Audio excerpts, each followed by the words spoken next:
2025 সালে কী কী জিনিসপত্রের দাম বাড়াতে যাচ্ছে সরকার, এটা আপনাদের জানা অত্যন্ত জরুরি। ওষুধ, গুঁড়া দুধ, বিস্কুট, জুস, ফলমূল, সাবান, মিষ্টি সহ 75 পণ্যর ব্যাট বাড়ানোর উদ্যোগ নিয়েছে জাতীয় রাজস্ব বোর্ড এনবিআর। এছাড়াও মোবাইলে কথা বলা, ইন্টারনেট ব্যবহার, হোটেল রেস্তোরাঁর খাবারের খরচে বাড়তি ব্যাট বসানো হচ্ছে। আন্তর্জাতিক মুদ্রা তহবিল IMF এর চাপে মূল্য সংশোধন কর, মূল্য বা ভ্যাট ও সম্পূর্ণ শুল্ক আইনে কিছু সংশোধন আনতে যাচ্ছেন সরকার। এই জন্য আইনের কিছু সংশোধনী আনা হয়েছে।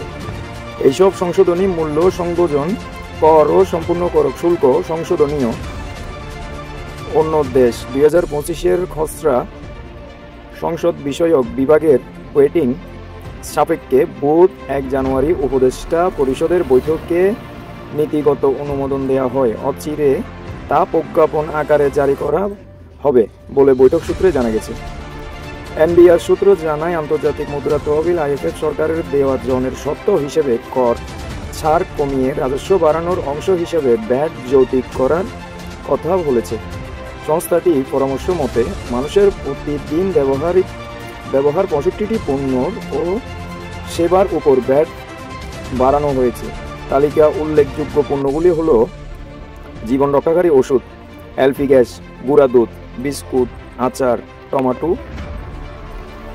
Tomato ketchup, sauce, cigarette, juice, tissue paper, ফলমূল, সাবান, ডিটারজেন্ট পাউডার, মিষ্টি, চমচপটি, বিমান টিকিট ইত্যাদি।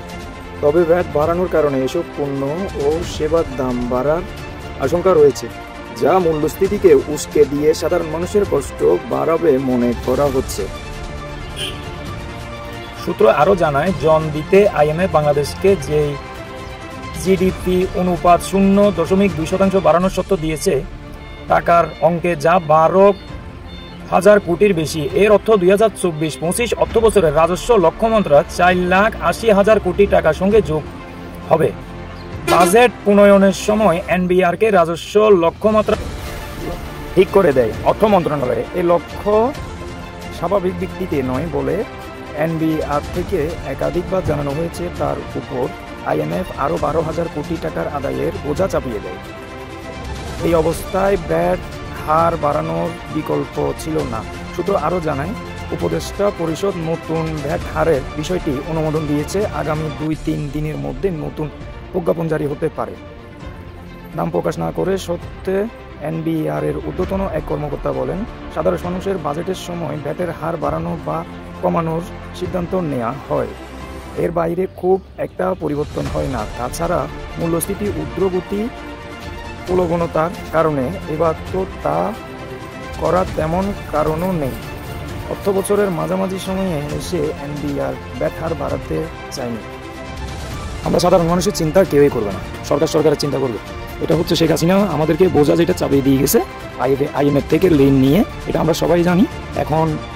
এখন এই পর্যায়ে বাংলাদেশের মানুষ পাপ করে গেছে উনি, আমরা সাফ করব। এটা হচ্ছে বাস্তবতা, এর বেশি আর কিছু না।